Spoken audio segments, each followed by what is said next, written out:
നിയമസഭയിൽ നേർക്കുനേർ പോരടിച്ച മന്ത്രി എം.പി. രാജേഷും വി.ഡി. സതീശനും പ്രതിപക്ഷ നേതാവിന് ധാർഷ്ട്യവും പുച്ഛവും പരിഹാസവുമെന്ന മന്ത്രി. ആ ചാപ്പ തന്റെ മേലിൽ ചാർത്തേണ്ടെന്ന പ്രതിപക്ഷ നേതാവിന്റെ മറുപടി. സർ, ഈ സഭയിൽ പലപ്പോഴും കാണുന്നത് എന്താണ്? പ്രതിപക്ഷ നേതാവ് സാധാരണഗതിയിൽ ആർക്കും വഴങ്ങാറില്ല. അത്തരമൊരു സന്ദർഭം വരികയും മാത്രമല്ല, അദ്ദേഹത്തിൻ്റെ പ്രസംഗത്തിൽ വിമർശനം വന്നോട്ടെ, ഞങ്ങൾക്ക് ആക്ഷേപമില്ല, വസ്തുതാവിരുദ്ധമായിട്ടുള്ള അപ്പോൾ ഇടപെട്ട് ക്ലാരിഫൈ ചെയ്യേണ്ട കാര്യങ്ങൾ ധാരാളം ഉണ്ടാവുകയും ചെയ്യും. അപ്പോഴാണ് മന്ത്രിമാർ എഴുന്നേൽക്കാറുള്ളത്. അത്തരം ഘട്ടങ്ങളിലൊന്നും പ്രതിപക്ഷ നേതാവ് വഴങ്ങില്ല എന്ന് മാത്രമല്ല, ഒരുതരം സമ്മർദ്ദം തന്ത്രം സഭയിൽ പ്രയോഗിക്കും. പ്രതിപക്ഷ നേതാവ് സംസാരിക്കുമ്പോൾ ഇടപെടാൻ പാടില്ല എന്ന മട്ടിൽ.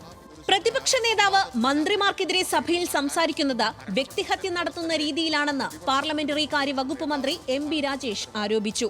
പരിഹാസം, പുച്ഛം, ധാർഷ്ട്യം ഇതൊക്കെ അദ്ദേഹവും ഒന്ന് സ്വയം വിലയിരുത്തുന്നതും തിരുത്തുന്നതും നല്ലതാണ്. അതൊക്കെ എല്ലാവർക്കും അറിയാം. അത് എനിക്ക് ചേരുന്നതല്ല, അത് ആർക്കാണ് ചേരുന്നതെന്ന് നിങ്ങൾ തന്നെ ചർച്ച നടത്തിക്കൊണ്ടിരിക്കുക. ആ ചാപ്പ എന്റെ മീതെ കുത്തണ്ട, അത് അവിടെ തന്നെ ഇരുന്നോട്ടെ. അവിടെ കുത്തിയിരിക്കുന്ന ചാപ്പ രക്ഷാപ്രവർത്തനം നടത്താൻ എന്റെ അടുത്ത് വേണ്ട. പാർലമെന്ററി കാര്യ മന്ത്രി അല്ല സ്പീക്കർ, അദ്ദേഹം മുൻ സ്പീക്കറാണ്.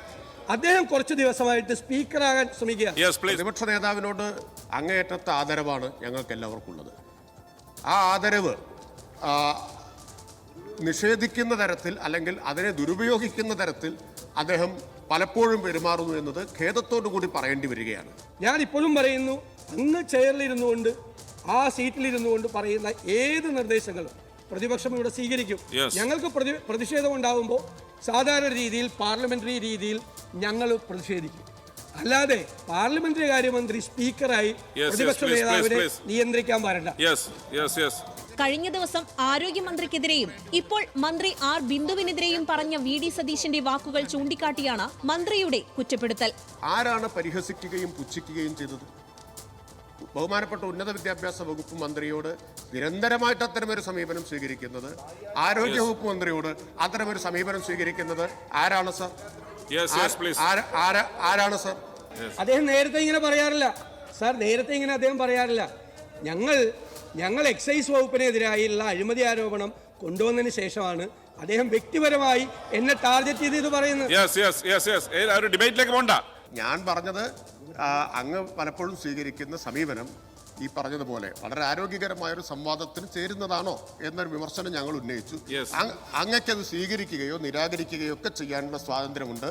നിരാകരിക്കുന്നുവെങ്കിൽ എനിക്ക് അക്കാര്യത്തിലൊന്നും പറയാനില്ല. ഞങ്ങളുടെ വിമർശനം മുന്നോട്ട് വെച്ചു എന്നതേ ഉള്ളൂ. അങ്ങക്കത് പരിഗണിക്കേണ്ട യാതൊരു കാര്യവുമില്ല. ഇത്ര എനിക്ക് പറയാനുള്ളൂ. അതേസമയം പ്രതിപക്ഷ നേതാവ് തനിക്ക് നേരെ വിരൽ ചൂണ്ടി സംസാരിച്ചതിൽ പ്രതിഷേധിക്കുന്നുവെന്ന് മന്ത്രി ആർ ബിന്ദുവും പറഞ്ഞു.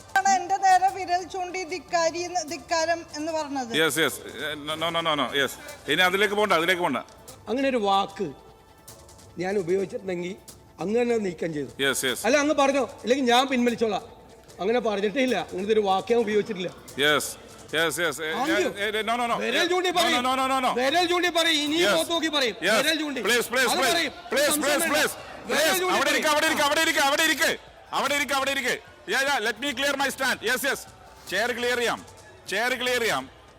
ഏതായാലും സഭ ഇന്ന് സൈലന്റ് ഡേ ആണ്. നമ്മൾ ഏതായാലും ഇന്ന് പിരിയുന്നതാണ്. അപ്പോൾ ഒരു കാര്യം ചേർന്ന് സൂചിപ്പിക്കാനുള്ളത്, gestures from both sides irritates both sides. അതാണ് ഇവിടുത്തെ പ്രോബ്ലം. അപ്പോൾ അതുകൊണ്ട് ഗസ്റ്റേഴ്സ് രണ്ടുപേരും ശ്രദ്ധിച്ചാൽ മതി. That's all. News Malayalam, Thiruvananthapuram.